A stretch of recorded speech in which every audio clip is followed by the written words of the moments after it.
está começando mais uma edição do programa Minuto Mamãe e Bebê e o tema que nós escolhemos para abrir o programa de hoje é prematuridade. E é claro, eu trouxe a Fran, a nossa pediatra, que trabalha em UTI neonatal e que sabe nos dizer tudo o que acontece com os bebezinhos.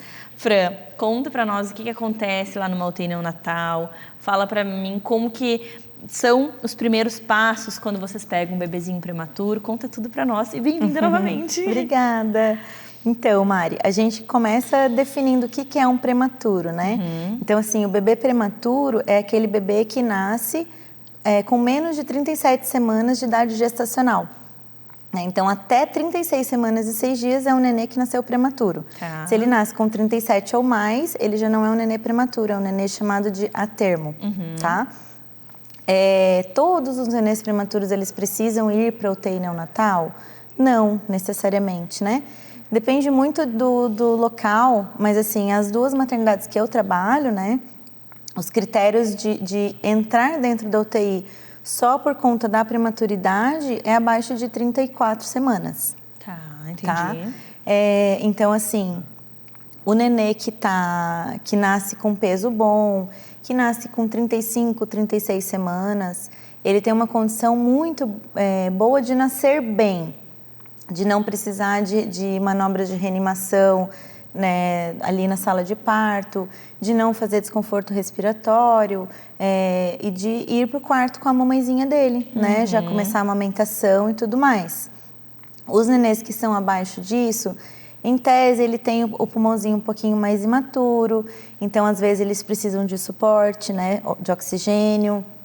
Eles nascem pequenos também, então às vezes eles vão nascer com menos de 2 quilos, então é um nenê que vai perder peso e a gente precisa dar o suporte nutricional correto para esse nenê. Que às vezes só o aprendizado no peito, né, no seio materno, não é suficiente para ele poder ficar bem no quarto. Né? Então a gente precisa deixar ele alguns dias para aprender a mamar, descer o leite da mãe, mamar bem, completar um pouquinho a idade corrigida dele, que a gente chama, já vou te explicar, e daí ele vai depois para o quarto e de alta para casa em seguida. Entendi. Agora falou sobre a idade corrigida, que fiquei curiosa. Ficou curiosa. A idade corrigida é assim, a gente tem aquela data limite do parto, que são as 40 semanas, que é a data provável do parto. Né? Essa data é a que a grande maioria dos nenês nascem, né? Desencadeia o trabalho de parto e o nenê vai nascer ali naquela data. É uma data uma estimativa de nascimento. O nenê nasceu prematuro, vamos dizer que ele nasceu com 34 semanas, né? Quando ele completa 1 semana de vida, ele está com 7 dias de vida. Essa é a idade cronológica dele.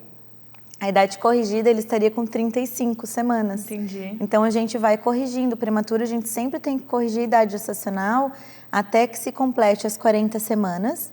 E depois de 40 semanas, é como se o nenê tivesse acabado de nascer. Então, a gente começa a contar 1 dia de vida, 2 dias de vida. Olha só. Entendeu? Então, isso, para então, que a isso família, é importante? ela vai comemorar um mesinho com a idade corrigida? Não, ele nasceu antes, né? Então eles seguem eu costumo dizer para os pais, até no ambulatório que a gente acompanha de prematuros, que eles têm 2 aniversários, né? Que legal! Então, ele tem idade cronológica, que vai ser feitas as vacinações usando a idade cronológica. A festinha de aniversário do nenê vai ser com a idade cronológica, né? Os meses de vida. Só que a gente vai sempre ter esses 2 cálculos, né? Da idade cronológica e da idade corrigida. Entendi. Então, isso é importante porque o prematuro ele tem uma peculiaridade que é o acompanhamento, o segmento no ambulatório. Né? Então, o que a gente faz, né? Calcula sempre essas 2 idades para poder ver o desenvolvimento e o crescimento dele, porque ele não vai crescer. Um nenê de 34 semanas que nasceu, por exemplo, com 2 quilos, ele não pode entrar no gráfico de um nenê que nasceu com 40 semanas e 3,5 quilos. Claro. Porque senão ele vai ser um nenê muito desnutrido. Vai ficar sempre abaixo da linha, né? Mas por que meu filho sempre... Mas é porque não foi corrigida a idade ali para fazer o cálculo certinho, entendi. Então, a gente sempre coloca as 2 idades quando vai passar para o gráfico, ou existem gráficos de prematuro especificamente, né? De acordo com a idade corrigida. Então, a gente já coloca ali para ver como que está a curva desse nenê fora da barriga, né? Que o que acontece, Mari? Ele tinha 2 quilos ali na barriga. Mamãe grávida, nenê 34 semanas, estava com 2 quilos. Era para ele continuar ganhando peso até completar 40 semanas, né? Então, geralmente, o nenê nasce ali com 3,2 kg, 3,500, né? Às vezes um pouquinho mais, que é o normal, é o esperado. E esse nenê nasceu com 2, só que ele nasceu com 34 semanas, ele ainda teria 6 semanas para ficar na barriga, ganhando peso. Claro. Então, possivelmente ele atingiria esse peso estimado ali de 3 quilos e pouquinho, entendeu? Então, a gente precisa colocar a idade corrigida para poder deixar esse nenê onde ele tem que estar. Entendi. Entendeu? Para crescimento e desenvolvimento é muito importante. Sem dúvida. E eu vejo muitas mães falando sobre justamente o peso que o bebê precisa sair da maternidade. Tem que atingir um peso para sair da maternidade.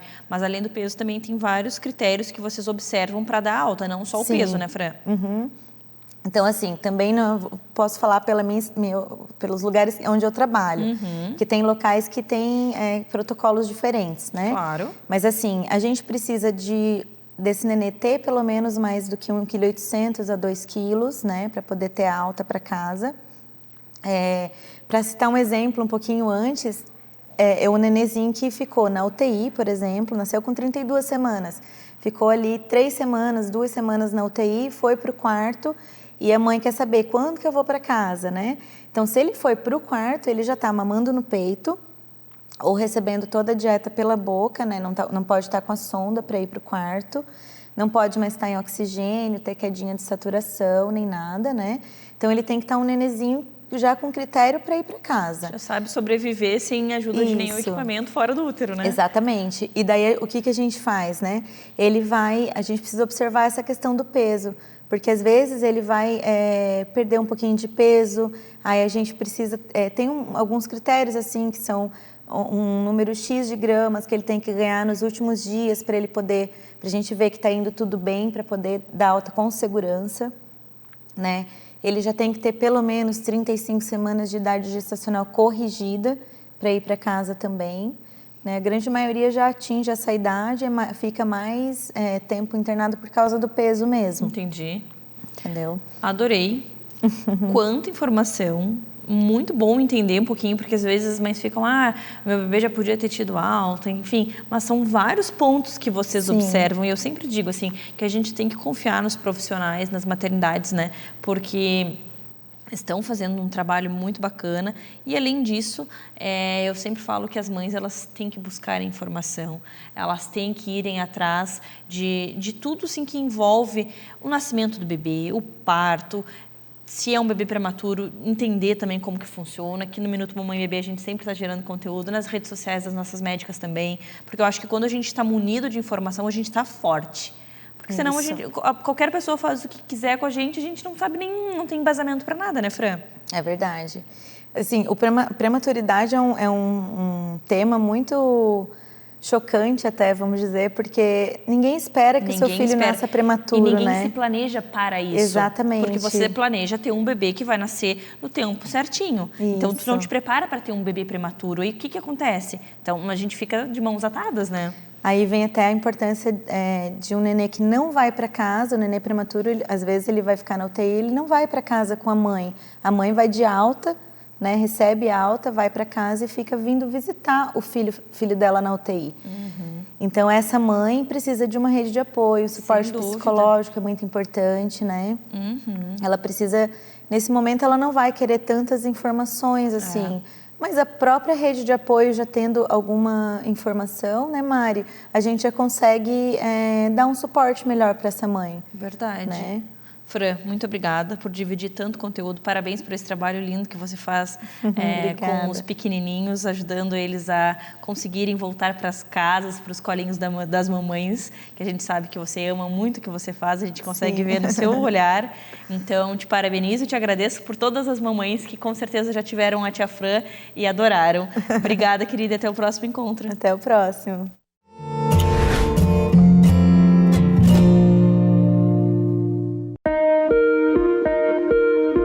O ecocardiograma fetal é o exame de ultrassom do coração do bebezinho. coração do bebezinho é avaliado dentro da barriga da mãe. É realizado com um aparelho de ecocardiograma, um aparelho de ultrassonografia. Pode ser realizado precoce ou mais tardio, sendo que tem uma idade gestacional adequada para a realização, que é entre 24 e 28 semanas. Mas pode ser feito antes, pode ser feito depois. Avalia a anatomia do coraçãozinho, formação, função do coraçãozinho do bebezinho ainda dentro da barriga da mãe.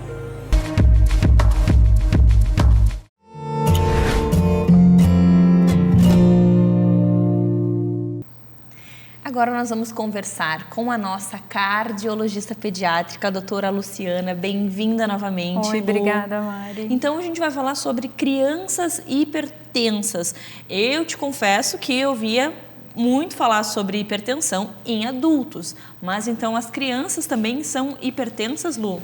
Isso. O que a gente tem visto agora nesse ano e meio quase de pandemia, de restrição de atividades sociais, de sair para a rua, de fazer atividade física, as crianças ansiosas, comendo mais, ganhando peso e, por consequência, ficando hipertensas.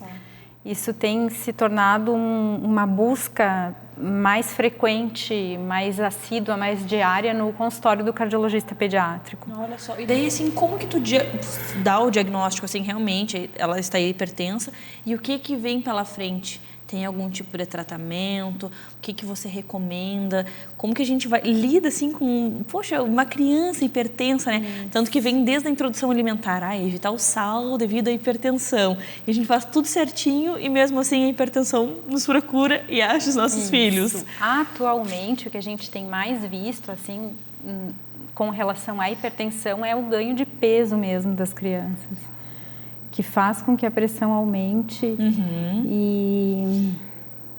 E aí, qual o perigo disso, dessa pressão alta? O que pode acontecer? Porque a gente fica preocupado. Quando pensa em pressão arterial, a gente já fica, opa, né? Isso. A pressão alta, não controlada, ela pode fazer o que a gente chama de lesão em órgão-alvo, que é lesionar retina, lesionar rim, tirando o problema que acarreta o próprio coração mesmo, né? De sobrecarga do coração. Que é o primeiro que a gente pensa, né? Porque as pessoas, os adultos infartam, por quê? Porque sobrecarregou o coração. E isso pode acontecer com criança também, ou daí já é um caso muito extremo? Não, a questão de infarto, de isquemia é um caso mais extremo, né? O paciente chega no consultório, a gente começa a conversar, vai fazendo uma anamnese. Normalmente esses pacientes vêm encaminhados pelo pediatra, que fez uma aferição de pressão na consulta pediátrica, e chegam para a gente para investigar a hipertensão. Fazemos alguns exames básicos cardiológicos, né? O ecocardiograma, o eletrocardiograma, logicamente depois do exame físico, de aferir a pressão novamente. E aí, durante a conversa, a gente consegue perceber que a criança está sedentária, ganhou peso, já teve adolescente, assim, de avaliar de ter ganhado 20 quilos, assim, em 6 meses. E aí aumenta a pressão, aí a criança já começa a ter dor no corpo, daí já faz menos atividade física ainda por causa da dor, sobrecarga de joelhos. Então é uma bola de neve, uma coisa vai levando a outra. E assim, medicação? Então, aí vamos falar do tratamento. Normalmente a gente faz nos primeiros 6 meses de tratamento o que se chama de mudança de estilo de vida. Tá. E aí é mais complicado do que tomar remédio. Porque daí tem que mudar tudo mesmo, né? Tem que mudar tudo e não só da criança, envolvimento familiar, né? Normalmente isso acontece com a criança porque houve uma mudança no comportamento familiar, né? E aí tem que voltar ao que era antes. Ou daqui a pouco até não era tão saudável e todo mundo vai ter que começar a ser mais saudável, comer melhor. É até uma opção boa para a família, né, Lu? Para a família. Porque já a família inteira muda, né? Porque sempre que a gente vê uma criança com sobrepeso, vai olhar o pai e a mãe. Também normalmente é assim. Né? Não é a criança que vai na casa do amigo e engorda na casa do amigo. Não. Né? É em casa. Mas isso é difícil. É muito difícil, com certeza. Tem que pegar bem como junto, você falou. E às vezes é aquele tratamento multidisciplinar, né? É o cardiologista, é o pediatra, é nutricionista, ou nutrólogo, educador físico, às vezes até o psicólogo, endócrino. Muita gente tem visto o aumento da ingesta por ansiedade. Sem dúvida. Né? E a pandemia ela está sendo cruel. Sim. com os adultos, mas com as crianças também ela não está tendo piedade, né? Porque é longe das escolas, poxa, ficaram um ano inteiro. Tem crianças que estão ainda com as atividades só remotas, então é muito complicado, né, Lu? Porque, assim, crianças que iam para a escola, que tinham atividade física, que subia e descia as escadas da própria escola, se movimentavam. Agora, o que eles fazem? Eles não têm horário. E o sono influencia em tudo isso também, todo o organismo. Então, não tem hora para dormir, não tem hora para acordar, come ali em cima da cama, se movimenta pouco. E aí, obviamente, o peso vai lá para cima, né? Vai lá para cima, é uma bola de neve, mas a gente tem que lutar contra isso. Tá virando um problema de saúde pública, assim, já era, mas nesse ano isso tem chamado mais atenção ainda. Bom, passado esses 6 meses de mudanças de hábito, o que vem pela frente? Dependendo da faixa etária do paciente, se pensa em iniciar a medicação. Entendi. Mas ainda mesmo assim, em pediatria, isso é uma coisa sempre a se pensar muito no custo-benefício. Será que não vale a pena mais um pouco tentar mudar, emagrecer, perder peso? Ou pelo menos não ganhar, ou se exercitar, né? Porque é medicação que tem que usar todos os dias, né? Então, assim, na vida do adulto, a medicação de uso diário já é um pouco complicada, né? Aqueles vovozinhos que tem um monte de remédio, às vezes esquece, se confunde. Imagina para uma criança, né? Então, mas o próximo passo, se a mudança de estilo de vida não for efetiva, é a medicação. Se pensa em medicação. E daí são comprimidos? São comprimidos. Difícil também de fazer a ingesta, porque para o adulto já é complicado. Então, nesse nosso bate-papo, eu acho que o que mais serve é para a gente realmente pensar e repensar nos nossos hábitos, né, Lu? Nos hábitos, na prevenção. No quanto a prevenção é o melhor caminho. Porque, como você falou, a bola de neve ela vai indo. E aí você vai vendo vários problemas. Porque uma criança sedentária, depois autoestima, depressão. Então, envolve muita coisa, né, Lu? 2 bolas de neve. 2 bolas de neve, é verdade. Então, assim, afeta o coração, afeta... Enfim, são vários pontos. E aí chega nesse momento que, assim, a família se depara com uma situação dessa e, poxa, tá na hora da gente mudar realmente os nossos hábitos. Porque na gente, a gente nem pensa tanto. Mas quando envolve os nossos filhos, eu acho que a mãe, ela muda tudo, né? E é capaz de fazer tudo. Então, assim, rever os nossos conceitos. E, Lu, me explica alguma coisa. A criança, ela reclama de alguma dor para a gente chegar nessa conclusão? Ou é só verificando mesmo a pressão? Ou ela tem algum sintoma? Como é que é? Normalmente é verificando, só verificando a pressão, assim. Às vezes tem queixa de cefaleia, de visão borrada, e é o que acaba chamando a atenção, mas aí são casos mais extremos de pressão alta, assim, não... Então, o médico vai ver quando for verificar em alguma...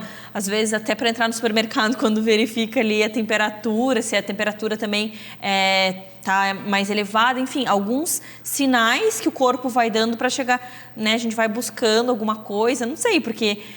Nessa idade também, as crianças não estão na rotina do pediatra. Então, como também é importante seguir e levar... Porque como que a gente descobre da pressão arterial? Medindo. E né? aí, porque pelo menos uma consulta anual com o pediatra, né? Mesmo assim, não tem mais nada, não tem nenhum problema de saúde e tal. Mas é a prevenção, é a rotina, é o cuidado, assim... programado, né? Tem determinadas coisas a serem feitas em determinadas faixas etárias e a partir dos 3 anos de idade medir a pressão no consultório.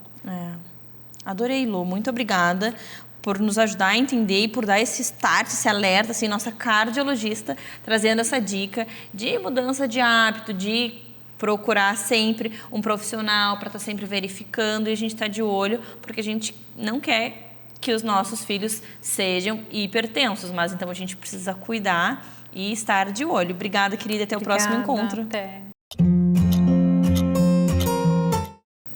Estou aqui com a minha anestesista pediátrica, a doutora Milena. Bem-vinda novamente ao nosso programa, doutora. Obrigada, Mari. Hoje nós escolhemos o tema sedação em consultório. Doutora, me conta como é que funciona esse trabalho que você faz, que eu vejo lá nas redes sociais de maletinha, indo até os locais. Como é que funciona?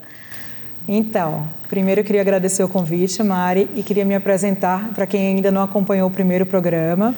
Eu sou Milena Hall, médica anestesista, especialista em anestesia pediátrica, e há 10 anos eu faço sedações em consultórios, né? E uma dessas sedações são sedações para dentista.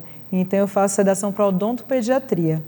E aí, o que acontece? Quando os dentistas parceiros, eles vão fazer contato comigo quando alguma criança tem alguma dificuldade de tratamento ou quando não estão conseguindo resolver com sedação medicamentosa ou com óxido nitroso, ou alguma criança especial, ou algum tratamento maior que necessite mais tempo de cadeira. Claro.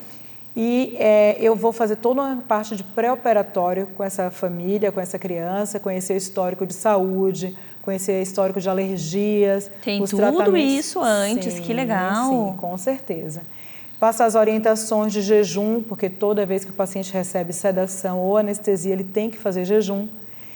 E vou sedar essa criança no dia e na hora combinados, para que essa criança fique dormindo por até 2h30 no dentista, permitindo que seja feito todo o tratamento. Então, a criança dorme para permitir as anestesias locais e para permitir aquele tempo de tratamento. Entendi. Esse tempo de 2h30, eu, ao longo da minha observação, da minha experiência, eu cheguei a esse tempo, a essa conclusão, porque antes, logo no início, eu fazia até mais tempo que isso, mas eu observei que não era tão seguro, as crianças ficavam incomodadas, por conta da sedação, por ser uma sedação simples, a única parte anestesiada no corpo era o dentinho. Então, depois de 2 horas, eles começavam a ficar com o bumbum desconfortável, calcanhar, vontade de fazer xixi. Então, eu cheguei num consenso de que atualmente eu trabalho esse tempo e geralmente é suficiente. Claro, entendi. E se por um acaso o profissional precisar de mais tempo, existe essa possibilidade ou geralmente não é necessário mais tempo? Como a gente faz consulta pré-anestésica, todas as famílias são avisadas do tempo e de como é feita essa sedação. Então, algumas situações que a criança tem muito tratamento a ser feito ou um tratamento muito longo, a gente fraciona esse tratamento e a família já é avisada previamente. Entendi. Não tem surpresa transoperatória. Então, se é uma criança que tem muitas cáries para fazer tratamento de canal muito extenso, a gente fraciona esse tratamento, então divide por sessões e a família já vai preparada de que naquela sessão vai fazer a prioridade e se tiver uma necessidade vai ser feita uma nova sessão. Entendi, que bacana, né? E isso da família estar por dentro, estar ciente do que vai acontecer é uma segurança maravilhosa, porque a criança entra, você entrega para anestesista, para médico, não sabe o que vai acontecer, chega a dar um frio na barriga, né? Na verdade é assim, quando o paciente entra, um familiar entra com a criança até ela dormir no consultório comigo, ela fica com um familiar da sua confiança, se sentindo segura. A criança dorme ali do ladinho da mãe, depois que a criança dorme, a mãe sai, fica comigo e com a dentista, a gente faz todo o tratamento e antes da criança acordar, a mãe volta. Que então, legal. quando a criança acorda, a mãe já está junto de novo. Sensacional. Não traumatiza a criança. Ai, minha mãe sumiu, eu não quero ir de novo. Porque se precisa por algum outro motivo, a criança está traumatizada, né, doutora? E assim, eu tenho a minha dentista, quero levar minha filha lá e quero que você esteja com a minha filha. Se por um acaso essa dentista não é sua parceira, existe como fazer esse procedimento e pedir, doutora, eu gostaria que a minha anestesista de confiança estivesse conosco. Como é que funciona esse caminho? Então, eu posso ir em qualquer consultório, eu tenho autonomia para trabalhar em qualquer consultório, eu tenho toda a parte de material, de oxigênio, terapia, então eu tenho autonomia para qualquer consultório.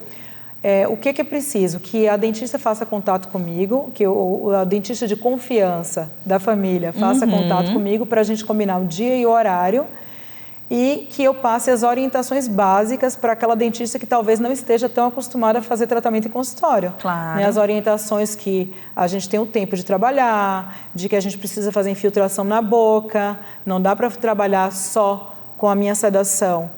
Ele tem que fazer infiltração nas partes mais doloridas, que a gente não pode ter água livre na boca porque a criança está dormindo para não engasgar.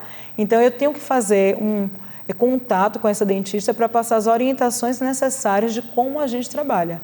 E geralmente, quando isso acontece, depois a dentista vira uma dentista parceira, Com porque certeza. fica satisfeita com o tratamento. Que legal. E acaba que a gente consegue fazer uma nova parceria. É verdade, ótimo. E me conta um pouquinho do que tem que levar para um consultório.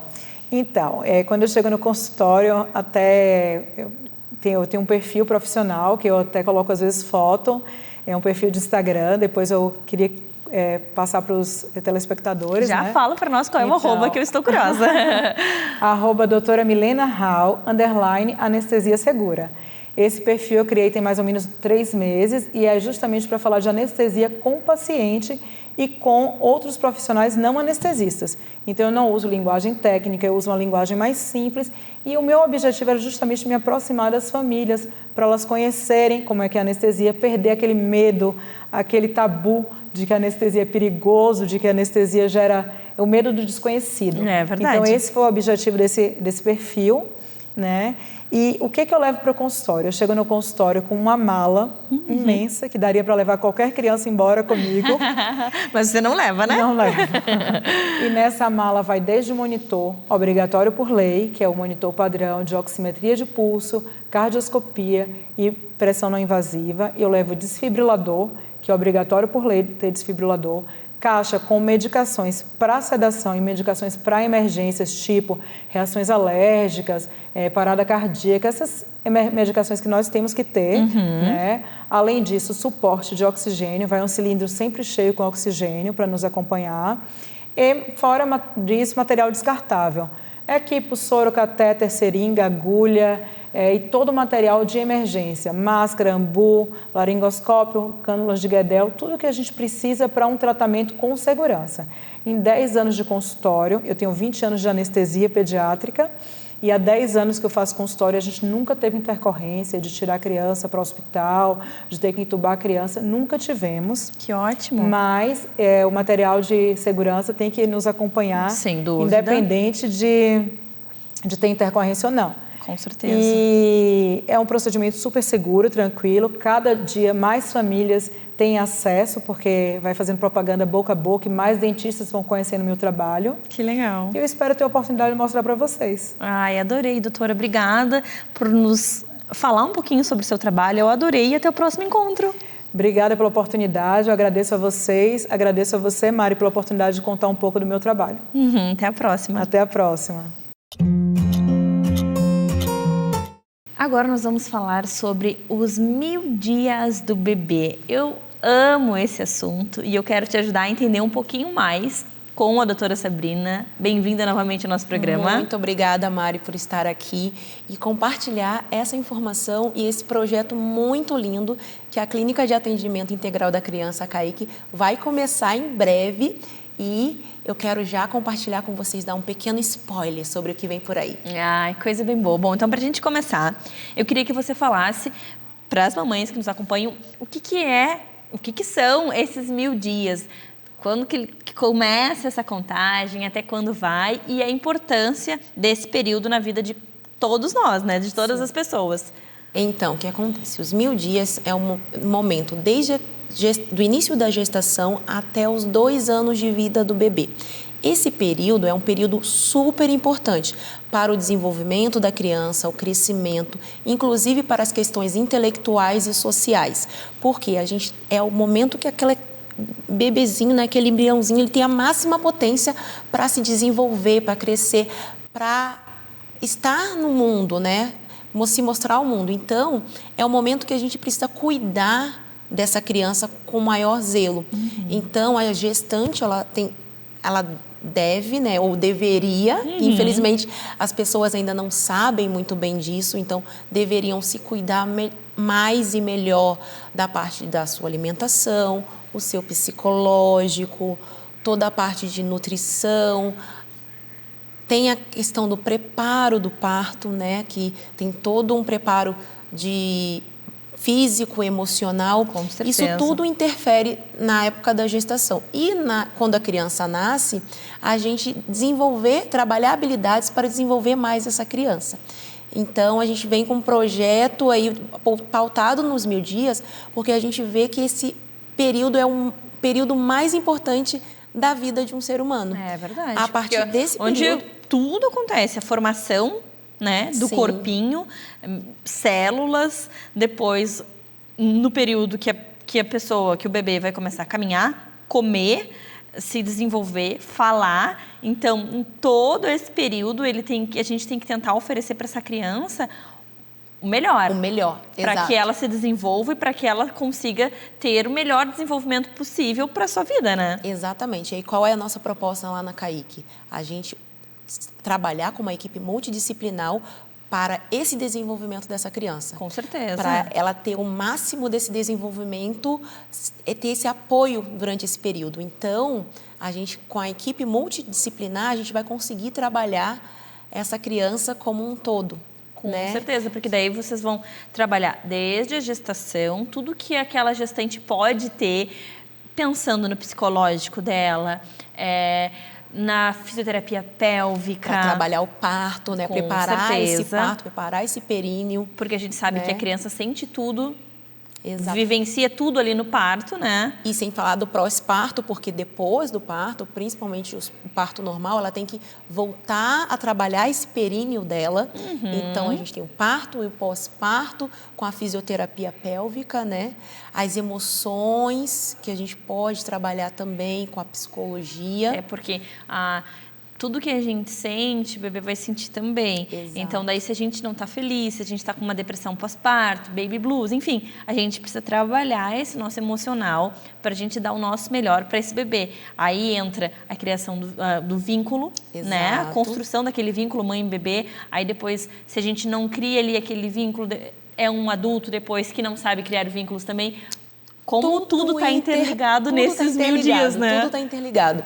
Por exemplo, a questão da alimentação, né? Se a gestante se alimenta mal, não vai nutrir tão bem esse bebezinho que está sendo formado.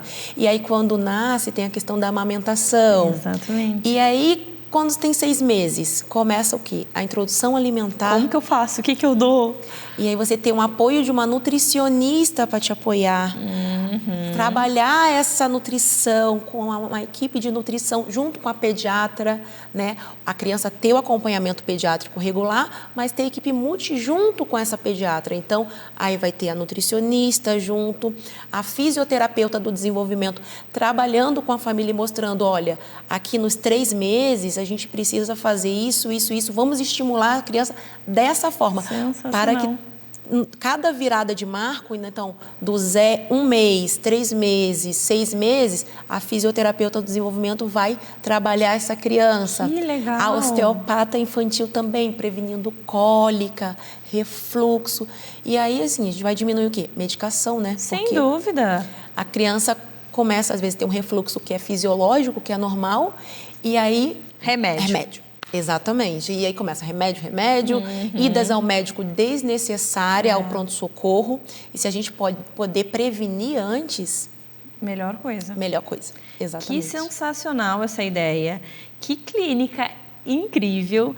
Imagina, poder ir em um lugar desde a gestação e ser cuidada, conhecer os profissionais. É como se a gente estivesse em casa, porque a gente passa toda a gestação, depois 1 aninho do bebê, 2 aninhos e já fica lá.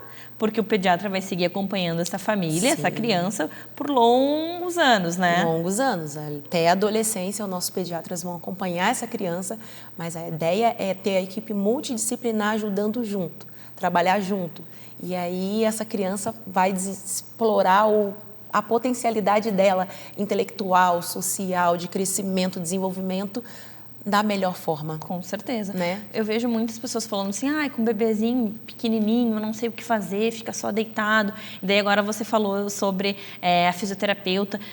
Imagina, que maravilha a gente poder saber o que a gente deve fazer com 3 meses para incentivar, para ajudar, para fazer a hora da atividade, né, com a criança da melhor forma possível. E realmente, às vezes a gente não tem essa informação, a gente não tem criatividade, ou às vezes a gente fica com medo, eu vi na internet, mas eu não sei se pode ou não, se vai me lesionar. Então, que maravilha a gente ter um profissional para a gente contar e saber, isso pode fazer, mãe, isso vai ser bom. E a ideia do nosso projeto vai além disso, Mário, além do atendimento.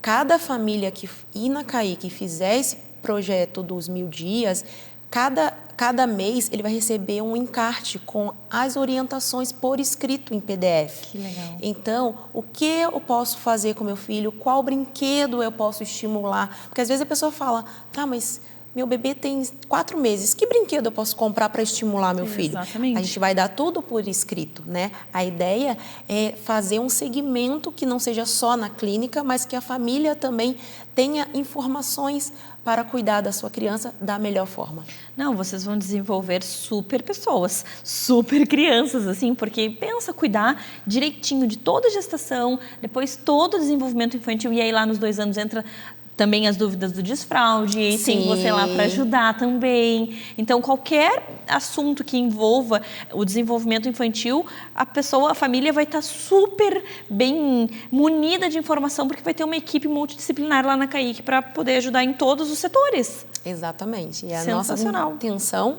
e é como eu falo sempre, a CAIC está de braços abertos para atender a família de vocês com muito carinho, humanização, atenção, e é o que a gente quer. A gente quer cuidar dessas famílias, fazer a diferença na vida das pessoas. Hoje, assim, eu sou apaixonada, porque não é porque o projeto é meu, mas sou apaixonada pelo feedback que as famílias dão. Coisa boa, né? Olha, eu nunca me senti assim em nenhum lugar, o atendimento de vocês, desde o momento que eu liguei até o momento que eu estou aqui, pós-atendimento, então... Que legal. Doutor, então, para a gente finalizar, eu queria que você falasse um pouquinho de onde as pessoas podem encontrar vocês, onde vocês estão, e falasse um pouquinho da CAIC para nós.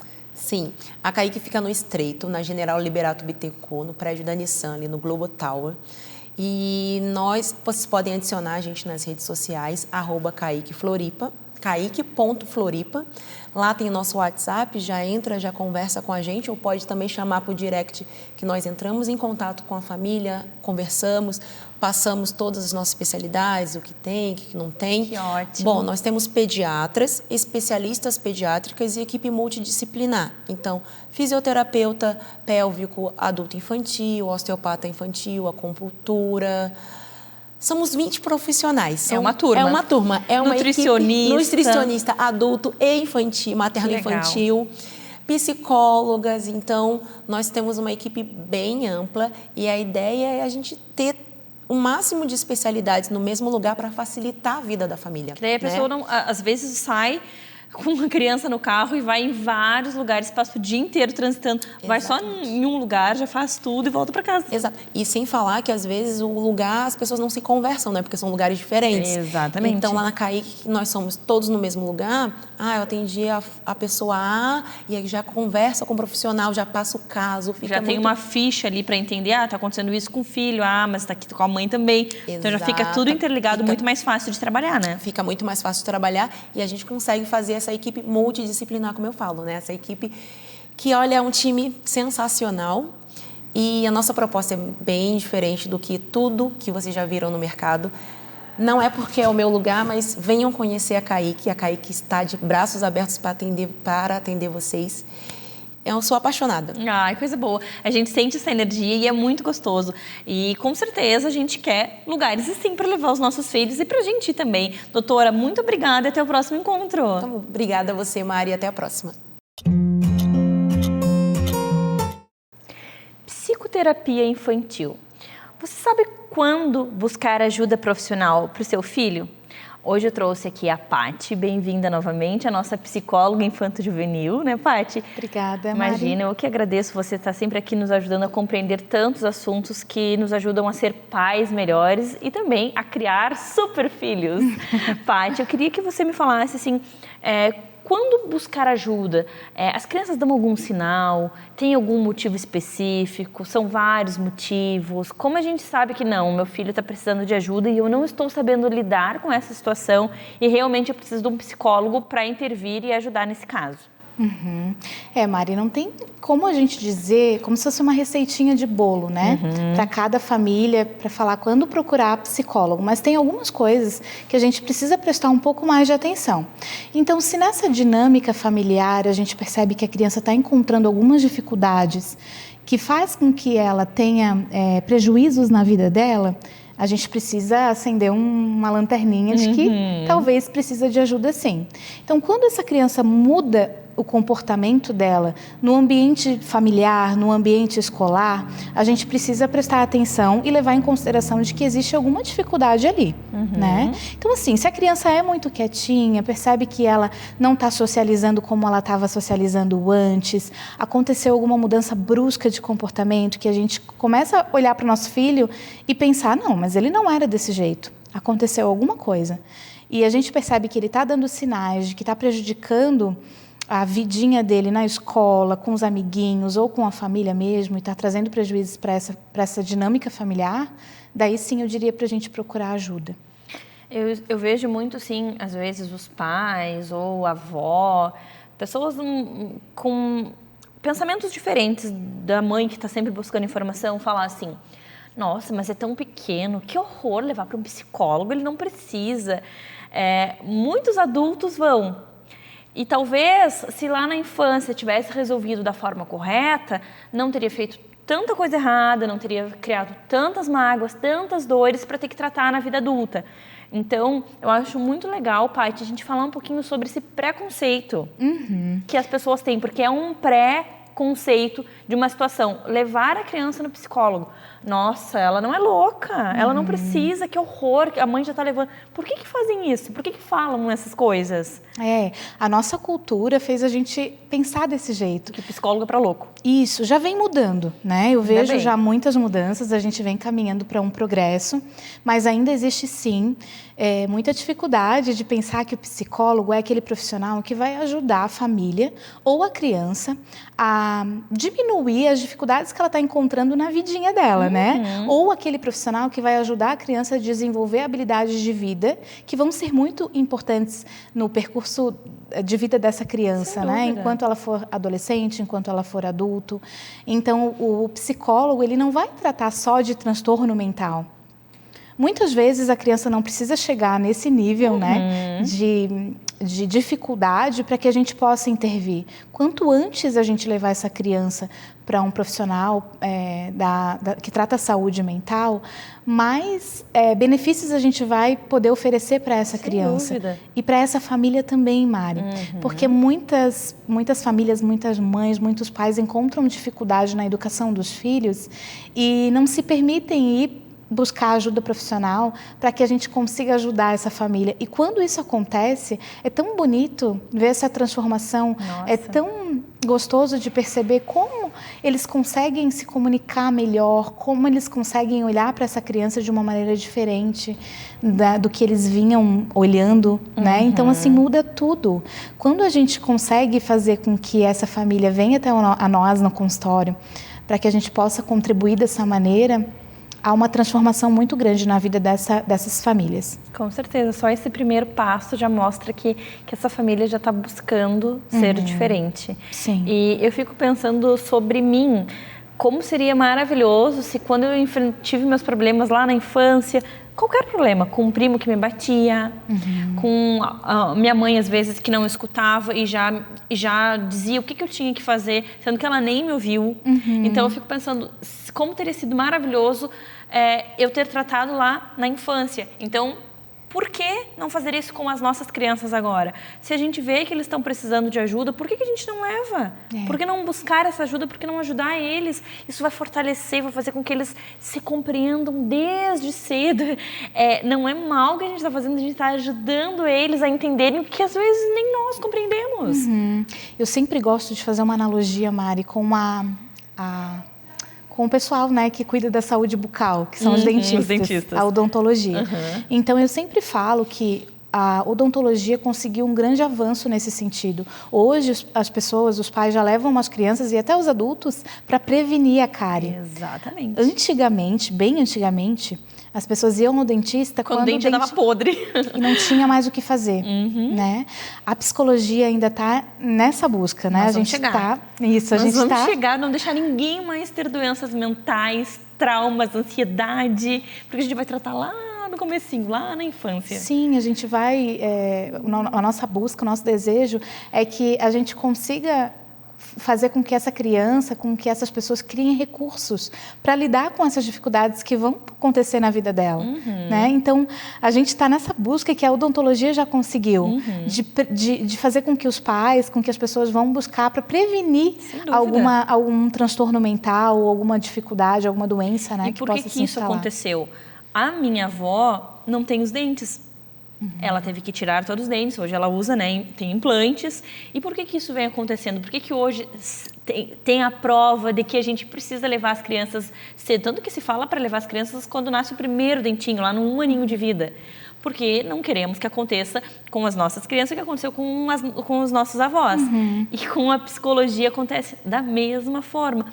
Suicídios, traumas, medos, ansiedade, depressão, tudo isso os adultos têm. Sim. E a gente quer que as nossas crianças sejam dessa forma também. Então tá aí, é a melhor comparação que você trouxe para a gente poder mostrar para as pessoas o quão é importante prevenir. Sim, e algumas pessoas podem até pensar, tá, mas meu avô, minha avó que não tinha dente, conseguia se alimentar, conseguia sim, mas não teve a qualidade de vida que ela poderia ter. Sem dúvida. Né? Muitas questões que ela vivenciou, ela não precisaria vivenciar. E é isso que a gente está querendo que aconteça com essa geração, né? Que Exatamente. A gente tá vendo crescer.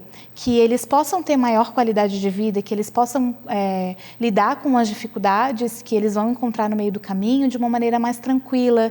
Não que eles não vão sentir a emoção desagradável, vão sentir, mas vão saber como lidar com elas de uma maneira melhor. Verdade. Né? Sensacional. Essa analogia que você trouxe vai ser assim, que eu vou... Porque às vezes, quando eu falo sobre psicologia e tal, tem muita gente que rebate ainda. Sim. Por isso que eu trouxe essa pergunta, esse ponto pra gente falar. Então agora vai ser essa analogia que eu vou dar, que eu vou trazer, que eu vou fazer com que as pessoas reflitam. O dente podre e o dente saudável na vida adulta e a criança saudável e um adulto totalmente equilibrado. Sim. Melhor coisa. E também outra coisa que a gente pensa, assim, que tipo de pessoa que é que traz esse tipo de pensamento? São pessoas totalmente equilibradas, são pessoas, né, que não têm nenhuma dificuldade com as suas emoções. Geralmente são pessoas que são as que mais precisam de ajuda emocional. Porque talvez nessa vivência da infância é preciso reprimir algumas emoções, né? Não podiam se expressar por algum motivo. Né? E aí isso dificulta também olhar para isso, porque olhar para isso é olhar para uma dor. É olhar para o que dói. Exatamente. É perceber que ela não foi ouvida, é perceber que em algum momento talvez ela não foi amada, ela não foi compreendida. E isso é difícil. É bem difícil. Então olhar para isso traz à tona todas essas dores. A gente não quer criar pessoas perfeitas, né, Mari? Nem que os pais sejam perfeitos. Como, né? Mas a gente quer poder facilitar esse processo, né? Fazer com que as coisas fiquem mais fáceis. Porque quando a gente é criança, a gente cria alguns olhares, algumas interpretações. É naquele momento que a gente cria o nosso senso de capacidade, né? Do que eu sou capaz? Será que eu sou uma pessoa que mereço tal coisa? As nossas crenças de merecimento, de muita coisa. No que a gente acredita é criado lá na infância, né? É lá que a gente começa a pensar de uma maneira sobre a gente próprio, sobre as outras pessoas e sobre o mundo ao nosso redor. Então, tudo que acontece na infância não fica na infância, a gente leva para a nossa vida. Com certeza. A infância é o primeiro contato. E como é tudo muito novo, é tudo muito intenso. E é por isso que a gente leva para o resto da vida que a gente vive lá na infância, né? E existem muitas interpretações errôneas.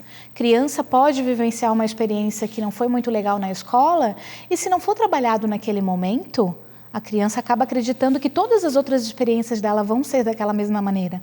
Né? Então, por isso a importância da gente agir na prevenção, naquele momento que aconteceu aquela dificuldade, para que essa dificuldade não se instale e não traga uma consequência muito maior do que essa, né? Do que só uma dificuldade apenas, que a gente pode fazer com que essa criança tenha um outro olhar sobre essa vivência. Sensacional. Gratidão por me ensinar tanto, por dividir tanto conhecimento, Paty. Tenho certeza que quem está nos acompanhando também fica com esse sentimento, porque realmente é um olhar diferente para as nossas crianças e pensando também nos adultos. Que tipo de adulto você quer criar? Obrigada, Paty. Até o próximo encontro. Obrigada eu, Mari. Estou aqui com a nossa hematologista pediátrica, a doutora Juliana Maia, para falar hoje sobre as doenças hematológicas e a Covid-19. Doutora, bem-vinda ao nosso programa. Queria que você falasse um pouquinho para nós, então, sobre doenças hematológicas e a Covid-19. O que isso pode acarretar num paciente? Oi, obrigada pelo convite, Mari. Então, hoje esse tema é bem importante, bem atual, devido à procura que está tendo nos consultórios, né, em relação aos pacientes imunossuprimidos que estão encaixados para tomar a vacina do Covid. Né? Fora isso, nós temos alguns outros pacientes que, além de estarem em imunossupressão nas doenças hematológicas, nós temos pacientes que têm doenças crônicas que necessitam de ter uma proteção a mais para doenças respiratórias, né? Como os pacientes com anemia falciforme, as talassemias mais graves, que necessitam de transfusões com mais frequência. Então, esses pacientes estão encaixados e estão sendo indicados para tomar, agora nesse primeiro grupo, a vacina do Covid. Excelente, que bom saber isso e poder dividir com quem está nos acompanhando também. E aí me fala um pouquinho sobre o perigo, o medo de uma criança com uma doença dessas que você citou ou com algum problema relacionado, né? Algumas dessas crianças também estão fazendo tratamentos de quimioterapia, usando medicações que deixam elas com as defesas bem baixas, né? Então, elas precisam ter essa proteção a mais, porque caso eventualmente adquiram essa doença, né, do momento, podem ter uma evolução mais desfavorável, né? Então, a gente precisa que elas estejam nesse grupo de risco e recebam o quanto antes essa vacina. E aí, depois da vacina, o risco diminui, já se tem estudos mostrando esse tipo de paciente pós-vacina, ainda muito recente. Como é que está esse trâmite? Tudo em relação à vacinação do Covid ainda é muito recente, né? Então, não dá para a gente prever todos os efeitos colaterais, né? Algumas vacinas estão tendo mais efeitos que outras, mas o que a gente sabe no momento que a gente está vivendo, que quanto antes a gente tentar cuidar em relação a isso é melhor, né? E a vacina, quando se trata de um quadro viral, é o que é o mais indicado para melhorar a proteção desses pacientes, né? Com certeza. E não foi programado uma faixa etária, é só realmente a questão das doenças hematológicas. Não tem de tal a tal idade, não, é só apresentando alguma doença hematológica, entra na fila para vacinação? Isso, são os pacientes principalmente com diagnóstico, né, de anemia falciforme, de talassemia, e aqueles pacientes que estão eventualmente tomando uma medicação imunossupressora, como corticoide, ciclofosfamida, né? Isso se encaixaria em outras doenças, né? Como a aplasia de medula, os pacientes em tratamento para púrpuras. Então, alguns deles usam essas medicações que realmente causam imunossupressão. Então, eles estão indicados, tá? Explicando um pouco do porquê que esses pacientes com anemia estariam indicados. Se trata realmente de pacientes estarem sempre expostos em regimes de transfusão com frequência, né? Alguns deles, esse estado de hipóxia que eles fazem cronicamente pode levar eles numa situação de insuficiência respiratória, que é o que o vírus está causando nas infecções mais graves, prejudicar mais ainda, né? Então, é por isso que essas anemias mais complicadas estão dentro do indicado pelo Ministério da Saúde. Entendi, doutora, adorei. Muito obrigada por trazer essas informações para a gente, porque realmente a gente fala sobre a Covid e tem pontos que a gente acaba esquecendo ou não é muito abordado. E eu adorei realmente. Não sei se você gostaria de falar mais alguma coisa, concluir com alguma outra ideia, mas assim, foi muito bacana. Eu tenho certeza que quem está nos acompanhando, e com certeza mães de crianças que têm alguma dessas doenças já estão mais por dentro, mas é bom que todo mundo fique sabendo, porque eu sempre falo, quando a gente tem informação, a gente está forte, né, doutora? Verdade. E claro que essas mães vão procurar os médicos assistentes adequados para pedir a solicitação, né, exigida. E vamos todo mundo vacinar, que vai ser bem importante. Adorei, doutora. Muito obrigada e até o Obrigada próximo também, encontro. Mari. Até.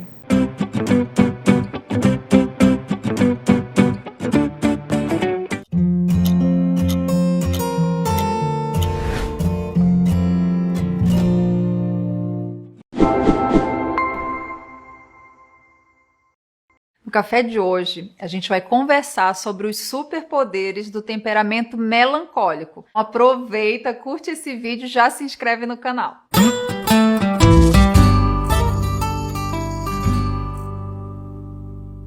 De todos os temperamentos, o temperamento melancólico é aquele que tem o estigma do nome. O que é melancólico? É associado a uma doença, a um estado de espírito relacionado à tristeza. Então ele já tem o estigma de não ser algo positivo. Mas de todos os temperamentos, o melancólico, quem tem esse temperamento predominante, são as pessoas que mais ouvem do que falam. Quem é sanguíneo ou colérico tem uma necessidade de falar muito maior do que quem é melancólico. E a gente sabe, ou deveria saber, que sempre acaba ganhando mais numa conversa, num relacionamento, quem ouve mais do que fala. Quem, por exemplo, não tem esse superpoder de ouvir mais do que falar. Às vezes a pessoa ela tem uma necessidade tão grande de falar que ela acaba falando mais do que deveria e depois sempre se arrepende. Eu tenho vários casos de clientes que me relatam essa situação e essa dificuldade de, numa conversa, se empolga e vai falar todos os seus planos, todos os seus projetos, e às vezes não é hora de falar. Então ela acaba, além dela perder força, ela se expõe e assim, a outra pessoa às vezes não tem oportunidade de trocar uma ideia, de falar o que ela pensa também.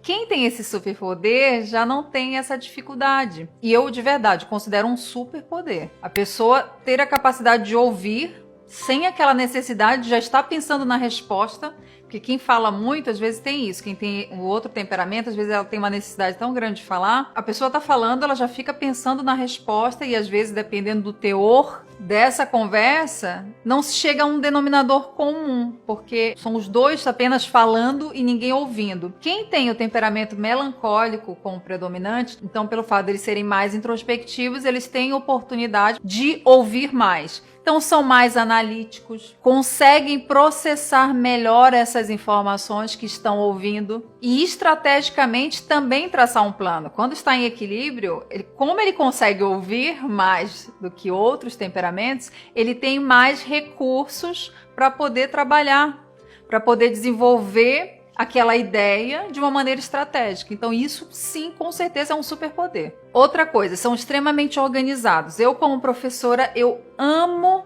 pegar trabalhos e corrigir provas de quem tem esse temperamento como predominante. Assim, dá gosto, porque é aquele trabalho que é bonito de se ver, tem uma ordem, visualmente ele é bom de ser pego.